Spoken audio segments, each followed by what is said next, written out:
Welcome to Wednesday Wisdom.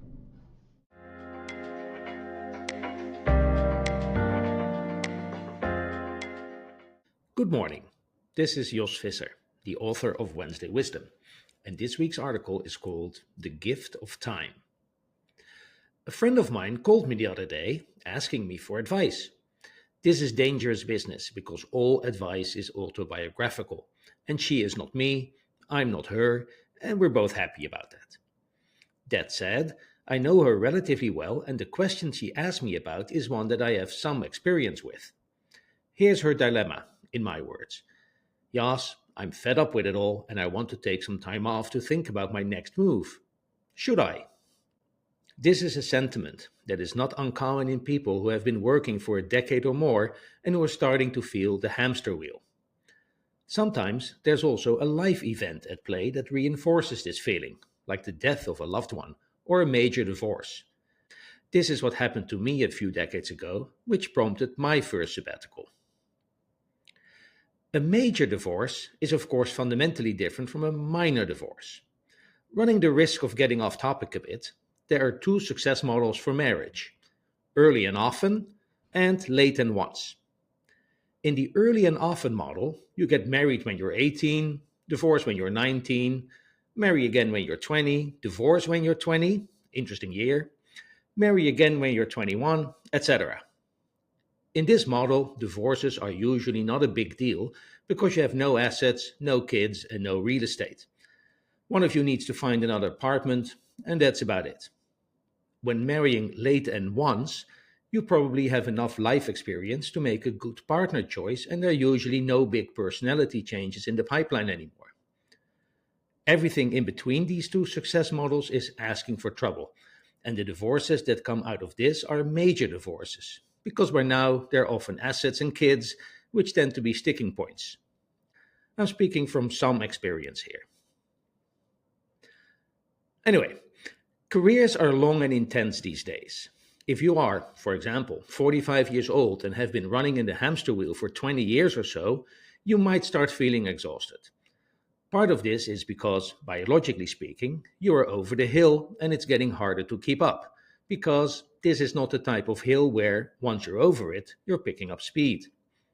But here is some depressing news for you. You are still only mid-career.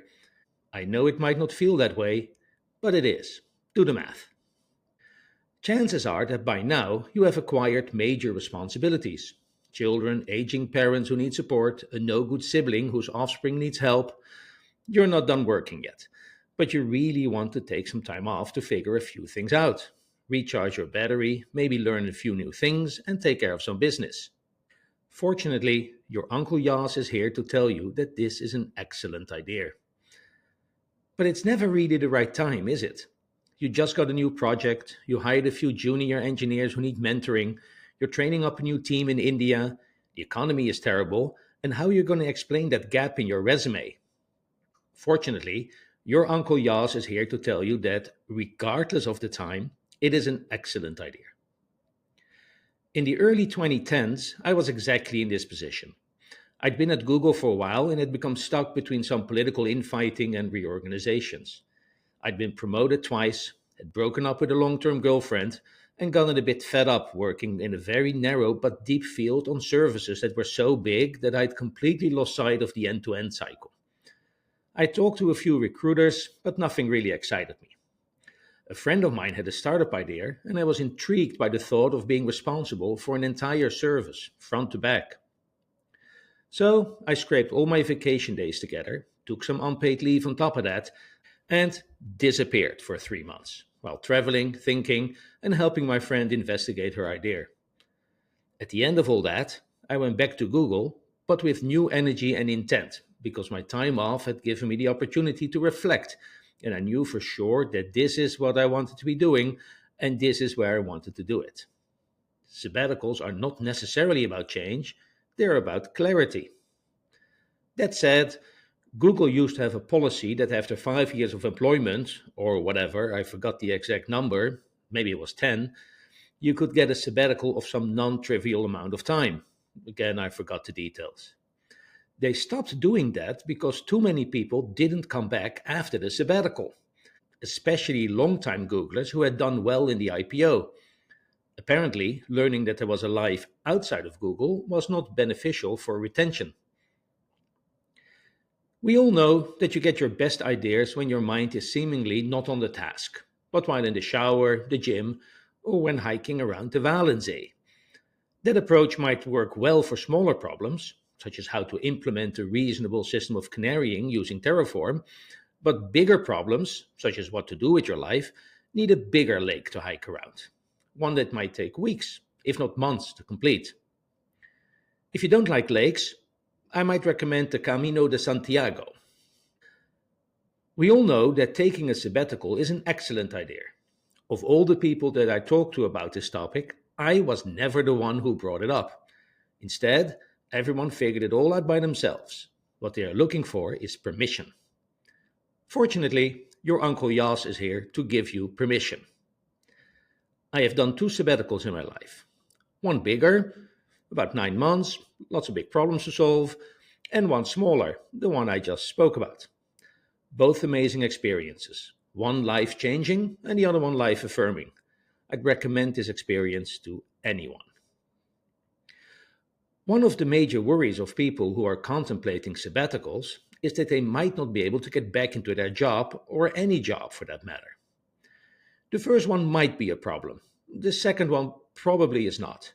But please be smart and assess the state of the economy, because we are in a bit of a pickle right now. Another worry many people bring up is how to explain the gap in their resume.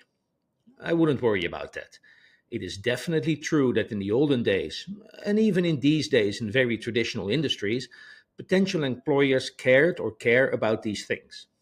But the times have mostly changed. That doesn't mean that you shouldn't have a good story. All communication is strategic, and so when people ask, you need a strategic answer, one that furthers your own goals. I took 6 months off to care for my ailing parents is a great story, and one that satisfies potential employers, because the reason they ask is that they're afraid that you might leave them on a whim. Or what about, I took 6 months off to pursue a nano degree in artificial intelligence? See, you're not a whimsical hippie who took off time to surf the big waves. You're a dedicated professional who cares about self improvement. When you're thinking about a sabbatical, also think about the story you're going to tell the old school employers who still worry about such things. The state of the economy is a bigger issue right now, and since I do not possess a working crystal ball, it is hard for me to give good guidance. You probably need a job again in a few months, so you should really pay some attention to how you're going to do that. If you have a great track record and you're in Silicon Valley, you're probably going to be fine. But it might not be a bad idea to do a few interviews all the way to the offer stage to figure out your market position. I would say that in the current economy, taking a sabbatical might be a bit of a risk, but it might also not be. It really depends on your personal circumstances. Uncle Yas is also here to tell you to only take informed risks. So have a plan. With that out of the way, I want to point out one major risk of the sabbatical, and that is that you swap one hamster wheel for another. The problem with the hamster wheel is that it conditions your brain and body to be running.